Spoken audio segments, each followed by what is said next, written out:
can you talk about how you help people communicate their boundaries effectively? Because I know that a lot of people struggle establishing them, and once they've established them, they then struggle to sort of retain these boundaries. I'm very good at sort of setting them myself, but I know that there's a lot of people that don't know where to start, and I'm not necessarily good at telling other people how to do it because it doesn't work for that type of person. So what are your sort of your tips? The boundaries comes up a lot, and I think exactly what you were just saying there. It's not necessarily, the challenge isn't necessarily creating the boundaries, the challenge is it's communicating them. Absolutely, holding those boundaries in place. So the way that I explain boundaries to people is that kind of my house, my rules. So your boundaries are your house rules, and ultimately you set your house rules. And if people want to come into your house, they understand that they have to abide by those rules. But at the same time, they also fully have the right to say, no, I'm not doing that, and walking away.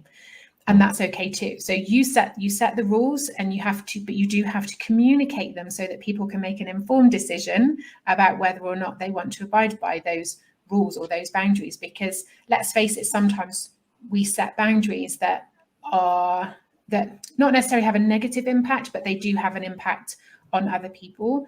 And so what we can't do is enforce those rules and say, well, no, I need you to stick with it, and then I need you to follow the rules. We create the rules, and then we explain and communicate those rules with the acceptance that that person can say, actually, that's not doable for me.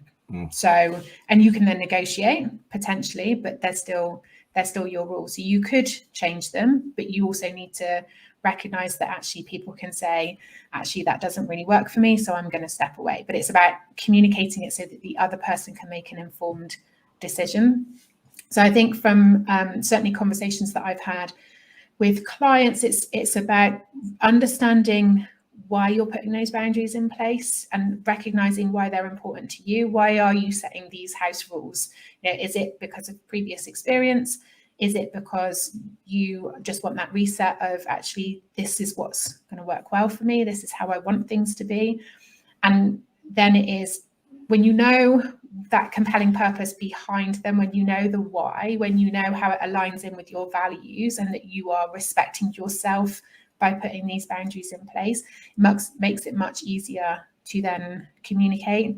So it kind of links back into that first question as well, because potentially these conversations have that area where it could create conflict. So I think you have to go into these conversations with being really clear about what you want, being really clear about how you feel, being really clear about what you want to happen, but also being really clear about why this is important. Why are you doing this?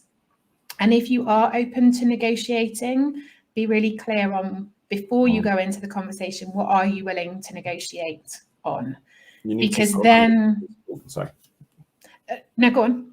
I always think you need to sort of have an idea of what is a must-have and what is a would like with when boundaries are connected, because I'm not very good at shifting my mindset once I've sort of decided what I deem to be sort of appropriate, but I know that not everybody is. So I think something that I suggest to people is sort of knowing the if you've got 5 boundaries, which of the 2 that you will not shift off at all, and which of the 3 you might be willing to sort of adjust, because reasonable adjustments are very much sort of a thing you have to do. Absolutely. That's such a good point. I think the language I tend to use is negotiable, non-negotiable. So these are the things that, like, that's not negotiable. These are the must-have.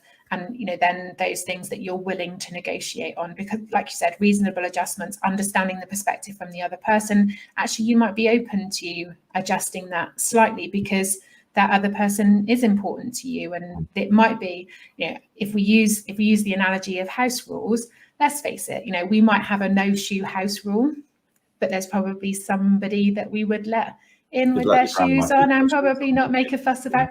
Absolutely. So we have our house rules, there are the boundaries, there are the guidance, but actually we might have negotiables within that, but they're your negotiables. They're not it's not that the conversation then puts the pressure on for you to adjust the boundaries.